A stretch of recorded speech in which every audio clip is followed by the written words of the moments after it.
my dad's family is insanely abusive, alcoholics, rageaholics as well. Very rough people, unfortunately. Like, I've broken all of my uncle's noses for Damn. touching me inappropriately. Their relation to women is like a highly sexual one. So when they're around females that are their family, they don't know how to treat them any different other than a sex object. The first time I was sexually abused was actually by some random neighbor. And Huh. he molested me and I was 7. But those things playing in the like the stuff that you don't say no to a man. And it's your job to please your husband and never say no to him. Like those things were playing in the back of my mind. Um, And I had a crush on this kid, of course, and he was substantially older than me. So it was like everything that I was conditioned was playing out. And then his Yeah. older brother found me like crying in the bathroom of their house and like brought me home. And because I was such a rambunctious, rebellious spirit girl, my dad opens the door and he's like, "What did she do?" And he's like, "Whatever, she probably deserved it." And because I probably everything else, any other situation, that would have been 100% So true. the dude told your Oh, dad no, what my dad had happened. no idea. My Oh, dad okay. just made that assumption and made that statement. And so then Jesus. further cementing this thing in my head of, "Oh, I deserve this." Yeah. So that was the first time I was sexually abused. You had that abuse with your family members. Mhm. At what point did that come to light, and what was their reaction when your parents found out? Yeah, I told them probably when I came back from California because 'cause they're always like, "Why are you so mean to them?" And I'm like, So this is "What?" after you're 20 and you went. Yeah. And Yeah, yeah, I've got some tools under my belt now, I know how to talk to yeah. people, I know boundaries, and I was like, "Oh, because of A, B, and C." And they're like, "Amanda, come on. Like, you're telling stories." You know how and I wish I could tell this to everyone. Listen, if you get sexually abused to any extent, your family will not believe you. Like, and especially if it's by a family member, like, don't ever assume they're gonna believe you because they most likely won't.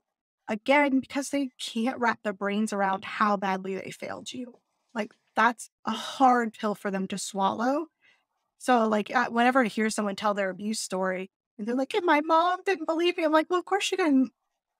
That's like a Yeah, horrible thing for them to like comprehend that they didn't protect yeah, you, that they didn't stop it, that they didn't see something. Like, you're asking them not to swallow this super bitter pill with you. Um, so yeah, so obviously they just basically gaslighted me in that process. My mom was way more like, yeah. She's like, I get What it, but that's our family kind of thing. what what was that like to process? I mean, what did you what did you think was gonna happen when you were coming back from California and you're like, man, I gotta, I gotta air some grievances here, and like what were you expecting their reaction to be? I don't know, like kindness. Uh, like, for Yeah, them to finally understand, like, I guess I'd hoped that it would help them understand me better and not be so evil or not be so rebellious or not be so, you know, aggressive. Those are just few of the labels that I've earned. Um, but it didn't.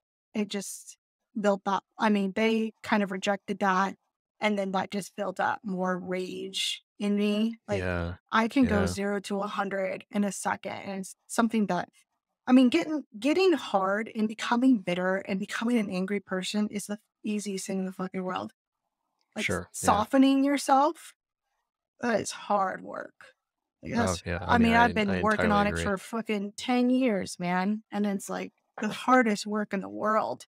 Um, so, yeah, I mean, it just fed the disillusionment, the bitterness, the anger, and I was living with them at that time, so when I came back from California, this is all after being sex trafficked, labor trafficked, um, and I'm coming back home with a severe brain trauma, and massive amounts of PTSD, massive amounts of head injuries, and I am like raging already.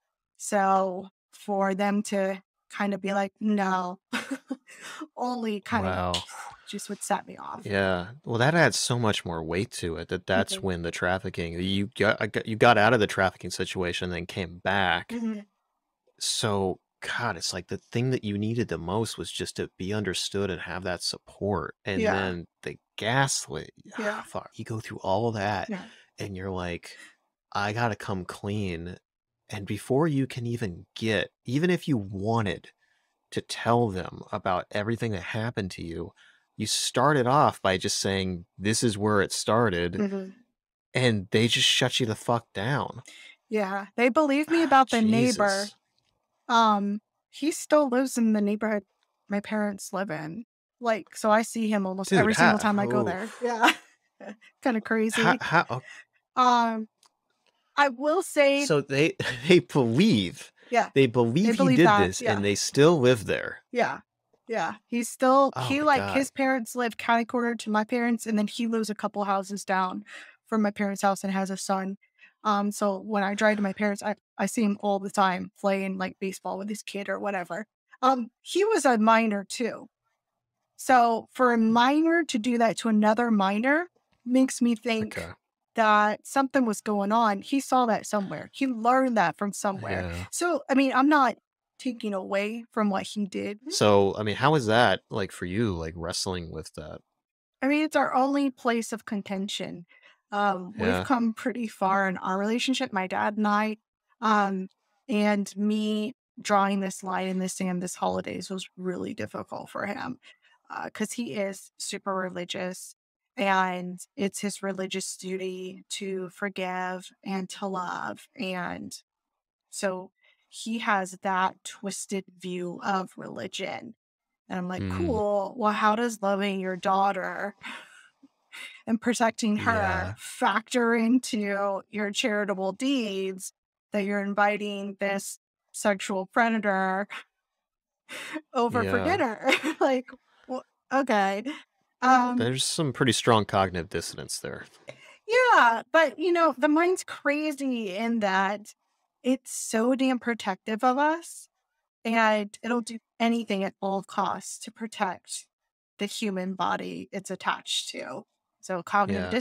dissonance is one of them, disassociation. And I just think he wouldn't survive wrapping his head around that maybe that's who his family is, because Mm, he's sacrificed so much for the family and for these people, that to wrap his mind around how they've misused his generosity is probably too much for him to cope with. So we just have really strong boundaries, and I just recognize that, he's 60 years old, and it's probably not going to change. And so we just have some really great boundaries in place. And it's not like I hate dad. It's, hey, if you choose to invite this person over, you're choosing to not have me over. And that's yeah. okay. That I'm just letting you know. Yeah. I don't want to fight about it. It's not a fight. I'm not trying to be mean. This is just the way it is.